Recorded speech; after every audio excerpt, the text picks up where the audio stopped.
It was early September of 2017. My girlfriend Lacey and I decided to take a weekend off from the city and head up to a small campground near the Oregon Cascades. We both worked long hours in Portland. She was a nurse at Providence Hospital, and I was working construction on a school project near Gresham, and we needed the kind of quiet that only an unmarked stretch of pine forest could offer. We had been camping before, but never at this particular site.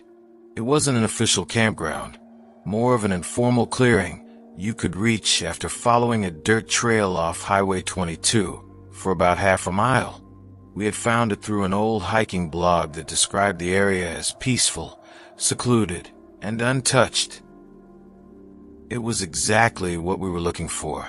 The drive took longer than we expected. By the time we reached the entrance to the trail, the sky was heavy with a gray-blue haze, the kind of twilight that makes the trees look like tall silhouettes pressed against the horizon. We parked near an old wooden marker that said Dry Creek, though when I looked beyond the tree line, I didn't hear or see any running water. Lacey joked that maybe the creek had dried up years ago. We laughed about it, not realizing that detail would become important later. We hiked for about 20 minutes, our boots crunching over pine needles and brittle twigs. The air smelled of rain even though it hadn't rained for days, and everything was coated with a thin layer of mist. When we finally reached the clearing, I felt something shift in the atmosphere, a kind of deep stillness that was beautiful but unsettling. The area was surrounded by tall Douglas firs, with one side sloping downward toward a shallow gully that looked like it might once have been a stream. We decided to pitch our tent near that gully, figuring that the uneven terrain would at least keep us away from the cold wind. By the time we set up camp, night had fully settled in. We lit a small fire, cooked sausages on a skewer, and sat on a log listening to the night insects begin their songs. It felt peaceful in the way only remote places can, like the world was larger and quieter than you remember. Lacey kept commenting on how empty it felt, how there wasn't even a distant hum of cars or planes. At first, it seemed romantic, almost spiritual, but after a while, that silence began to feel too complete, like something was listening back.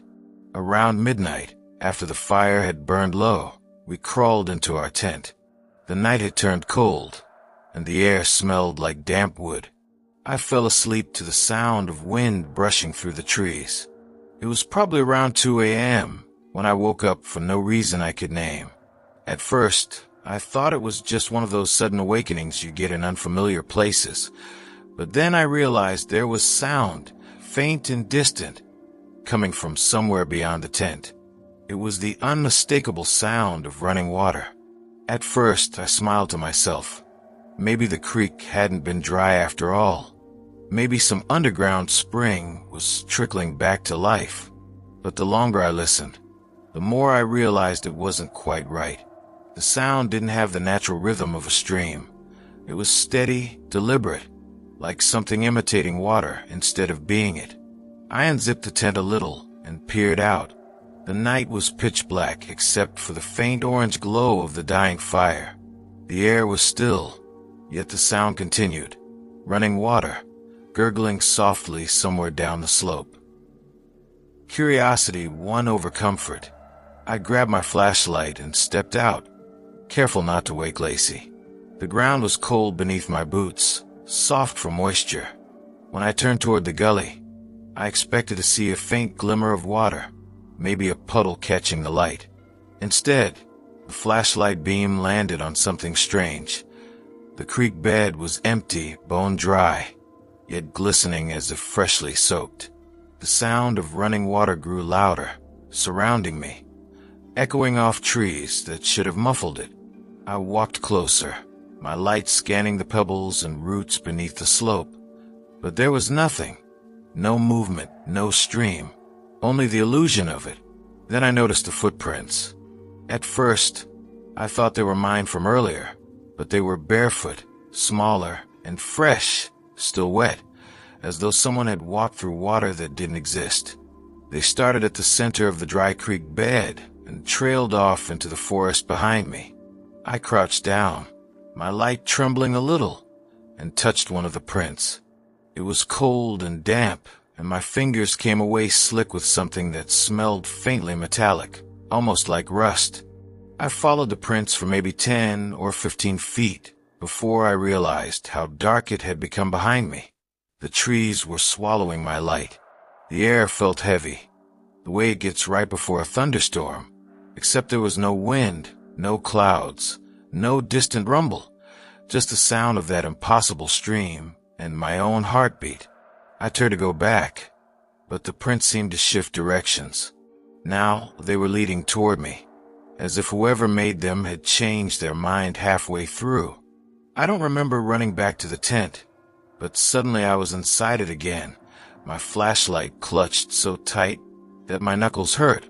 Lacey stirred, asking if I was okay, but I just told her I thought I heard water. She mumbled something sleepy and turned over. I didn't sleep again that night. The next morning, sunlight filtered through the fabric of the tent, and everything looked normal again. No footprints, no sound of water. The creek bed looked as dry as it had when we arrived. I tried to tell myself it was a dream brought on by exhaustion, that maybe I'd heard wind passing through the trees in a way that mimicked running water. But when I unzipped the tent to step outside, I froze. Around the fire pit were dozens of small, wet footprints, the same size, the same shape as the ones I had seen in the night. They circled the tent, overlapping, fading as they spread outward, like someone had been pacing around us while we slept. I called Lacey over. She looked pale, uneasy.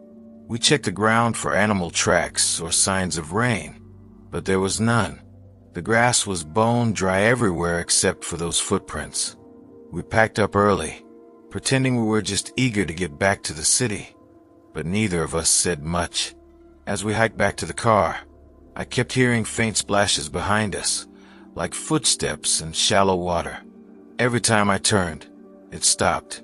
By the time we reached the car, the sound had completely vanished, replaced by the normal hum of the road. When we drove past the wooden marker again, I noticed something new I hadn't seen before. Someone or something had scratched across the sign where it said Dry Creek. The word dry was gouged out so deeply that only creek remained. We didn't report it. We didn't even talk about it again for a long time.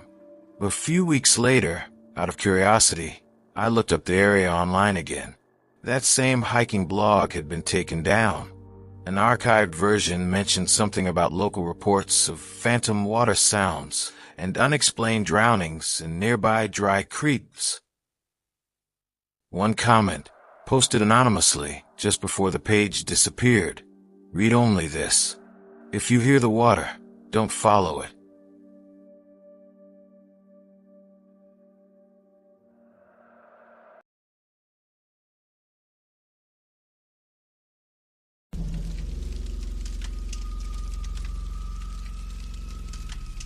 In 2019, I decided to take a short solo camping trip in the Rocky Mountain region of Colorado. I just wanted a weekend away from people, traffic, and all the constant noise of my small Denver apartment. I've always found comfort in the wilderness, especially places where the line between civilization and raw nature blurs into silence. I wasn't new to solo camping, but I wasn't a survivalist either. I stuck to marked trails and usually picked areas close enough that I could reach a ranger station if something went wrong. That particular weekend, I drove out toward the Roosevelt National Forest, a vast stretch of green that rolls out for miles north of Boulder. I planned to set up camp near an overlook called Arrow Ridge, which a friend had recommended months earlier. It wasn't an official campground, just an unmaintained area where a narrow trail breaks off the main road and winds through a series of rocky slopes and pine-covered cliffs. I left early on a Friday morning, hoping to get there before sunset. By the time I reached the forest entrance, the air had cooled, and the smell of pine resin was thick. I stopped at a ranger outpost to sign in, the way I always do before heading into remote areas. A man in uniform came out from behind the small wooden station, clipboard in hand. His uniform looked a bit faded, the green shirt almost gray in the sunlight, but I didn't think much of it. He looked to be in his late 50s, thin, with a sun-dried face and deep wrinkles around his eyes. His name tag said R. Harlan. He asked where I was headed, and I told him about Arrow Ridge. His expression tightened in an odd way, not disapproving, but uncertain, like someone trying to recall a half-forgotten warning. He leaned against the porch rail and said in a calm, even tone that the ridge had been closed off a few years back due to unstable ground and erosion. He said the Forest Service had stopped maintaining that section of trail because of a series of accidents. When I asked if it was dangerous just to camp nearby, he paused for a long moment, then shrugged slightly. He said if I really wanted solitude, I could go ahead, but to stay at least 50 yards away from the cliff edge. His exact words were, "You'll hear the wind before you see it. That's how you know you're too close." It sounded like a local bit of wisdom, but the phrasing stuck with me. He told me to sign my name on a worn paper logbook and to note my return date. Then he handed me a small orange tag to hang on my car mirror. His hand was trembling slightly as he did, though he seemed steady otherwise. I thanked him and promised I'd be careful. The drive to the trail entrance took about an hour and a half from there. The dirt road narrowed as it climbed higher, and I eventually had to park near a rusted gate that looked like it hadn't been opened in years. From there, I hiked about a mile up the ridge, the terrain gradually changing from smooth forest floor to loose rock and dry brush. The views were breathtaking, miles of blue-gray mountains under a pale evening sky. But there was something about the air that felt heavy, like a storm building far away even though the horizon was clear. I set up my tent near a cluster of boulders about 40 yards from the ridge edge, just like the ranger had advised. The ground sloped slightly downward, and I could see the faint shimmer of a small lake far below. As the sun sank behind the trees, a golden light spread across the ridge, and for a while, everything was quiet except for the distant hum of wind through the pines. After cooking a simple dinner, I built a small fire and sat by it as dusk deepened into full darkness. That's when I noticed movement along the trail, a single light bobbing slowly between the trees. It was coming from the direction of the gate, moving steadily toward me. I figured it was another camper, maybe a ranger doing a patrol. When the light came close enough, I saw it was a flashlight, and the person carrying it was wearing a forest green jacket and hat. He stepped into the firelight, and I recognized him right away. The same Ranger Harlan. I was surprised he'd come this far up since the trail was rough and unmaintained, but he didn't seem out of breath. He greeted me casually, asked if I'd found the spot all right, and reminded me again not to go near the cliff edge. Then, almost as an afterthought, he said if I heard anything strange at night, whistling, shifting rocks, wind that sounded like voices, I shouldn't investigate. Just stay inside my tent. The way he said it didn't sound like superstition. It sounded like protocol. I wanted to ask more, but he tipped his hat, turned, and disappeared back down the trail, his flashlight beam shrinking into the dark until it vanished completely. I stayed awake for a while after that, listening. The forest had the kind of silence that makes every small sound sharp. Around midnight, the wind picked up, blowing through the trees in slow, uneven gusts. At first, I thought I heard whistling, faint and distant, rising and falling with the wind. It was so subtle that it might have been my imagination, but once I noticed it, I couldn't stop hearing it. It wasn't a tune, just a kind of shifting tone that seemed to circle the tent. I remembered what the ranger had said and forced myself to stay still. At some point, exhaustion won out. and I drifted into a restless sleep. When I woke the next morning, the forest was bright and still. Everything looked normal, almost reassuringly so. I packed up my gear and began hiking back toward the car, but something about the trail felt different. The section near the ridge edge looked freshly disturbed, as if the ground had shifted recently. Small rocks tumbled loose under my boots, rolling toward the drop. I moved carefully, half expecting the ground to give way. When I finally reached the gate again, I noticed the orange tag still hanging in my car. It looked faded, more weathered than it should have after just one night.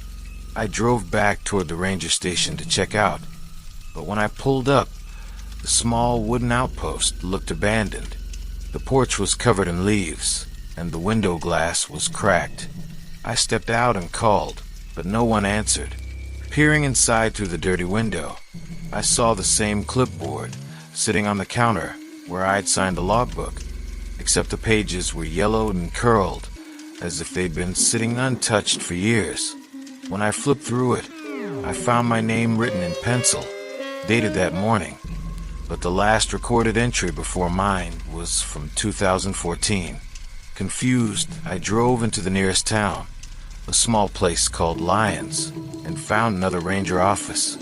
I asked about Harlan and mentioned the station by the trailhead.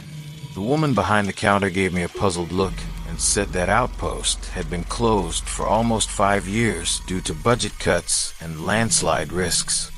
I described the man I'd met, his uniform, his name tag, even the orange tags he handed out. She went quiet for a long moment, then said, almost carefully, that Ranger Robert Harlan had died in 2015 while inspecting that same ridge. A section of ground gave way beneath him, and he fell nearly 200 feet. They never recovered the body. For a long time after that, I couldn't find the words to respond. She said I must have been mistaken. Maybe I met a volunteer or an old ranger using the name. But when I handed her the orange tag, she stared at it. Then she said quietly that they stopped printing those after 2015. I left without saying much. Driving back toward Denver, I couldn't shake the image of him standing in my firelight, calm, steady, telling me not to go near the cliff. I replayed his words again and again in my head. You'll hear the wind before you see it. That's how you know you're too close. When I think back to that night, I remember how the wind had whistled through the tent fabric, circling me in uneven bursts, and how I forced myself to stay inside. Sometimes I wonder if that sound wasn't just the wind, but something else, the edge itself shifting, reaching, waiting for another step too close. I've never gone camping alone since then.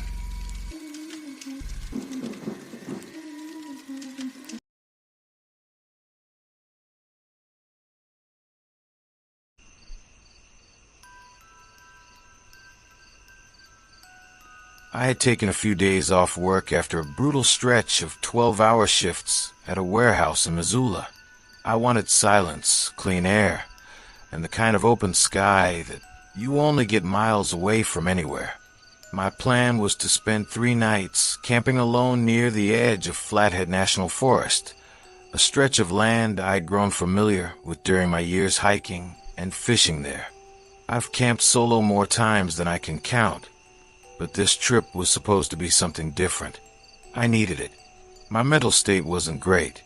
The constant grind of work, the noise, the sense of being surrounded by people yet completely disconnected. It had built up. I figured isolation would reset me. So I loaded up my old Ford Ranger with supplies, packed my tent, cooking gear, and a small emergency radio, and drove north until the cell signal cut out and the roads turned to gravel. By the time I reached the clearing I'd chosen, an area I'd camped in once years ago, the sun was slipping behind the mountains. The forest there is dense, with narrow pines and spruces packed close enough that the wind sounds like a living thing weaving through them. A small creek ran just a few yards behind where I set up camp, and the faint rush of water made the silence feel more natural. I pitched my tent, gathered dry branches, and built a modest fire that glowed softly against the deepening blue of twilight. It's strange how being alone in the woods can make even familiar sounds feel new. The cracking of branches in the distance, the distant hoot of an owl, the faint rustle of leaves, all perfectly normal, yet somehow amplified by your own solitude. I ate a quick dinner of canned chili and bread, cleaned my small pot with creek water, and sat near the fire to write a few notes in my journal. I was noting how peaceful it felt, how I hadn't seen another person since morning. The air smelled faintly like pine sap and cold stone. Sometime after midnight, as the fire burned low, I heard something. At first, I thought it was the wind shifting through the trees. It had that soft, airy rhythm, rising, falling, then pausing. But as I listened closer, I realized it wasn't the wind at all. It was a voice, faint, low, and steady, coming from somewhere behind me, maybe 10 or 15 feet away. It was impossible to make out the words, but it had that unmistakable cadence of human sound. I froze, instinctively glancing around. The forest was pitch black beyond the edge of the firelight, and the shadows between the trees seemed to pulse gently as the flames flickered. I told myself it was probably an echo, maybe the sound of water carrying through the trees. But the more I listened, the clearer it became. Someone was humming softly. I remember the sound distinctly, not like a melody, but like someone breathing through a tune they half remembered. It moved in and out of rhythm with the wind, soft enough that I almost convinced myself it wasn't real. Still, I felt that crawling unease rise up in me, that primal instinct that says something is watching you. I held my breath and slowly turned my head toward the direction it was coming from, the trees beyond the creek. There was nothing, just the dark tangle of trunks and branches, the faint shimmer of firelight on wet bark, and the distant hiss of the creek. But the humming continued, steady and faint, as if the source was standing still just out of sight. I don't know how long I sat like that, probably a minute or two, before I told myself to get it together. I stood up, grabbed my flashlight, and swept it across the trees. The beam carved through the darkness in thin bands of white, catching particles of mist. No reflection, no eyes, no movement. The humming stopped the instant the light passed that direction. I waited, scanning the shadows for any sign of another person, but the forest seemed to exhale into silence again.